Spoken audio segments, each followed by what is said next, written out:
Kenya's elections of 2022 will take place in about 4 days and a few hours. And now, as the country gets closer to that day, what we have noticed is that there's a bit of tension building up because of some of the utterances that they hear from their leaders. Generally, around the election time, Kenya gets a little bit agitated. It hasn't been that much this time around.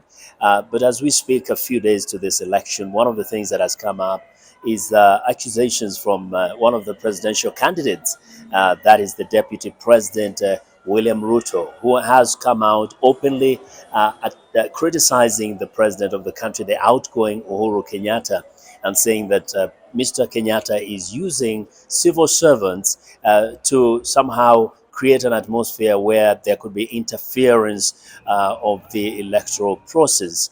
Now, this has raised a lot of concern because, one, some people think by making such claims, it can create a certain kind of ideas, can put ideas in people's minds to the effect that if the election, for example, turns out not in favor of Mr. Ruto, those supporters of his will conclude that the process was interfered with because he has already made those accusations.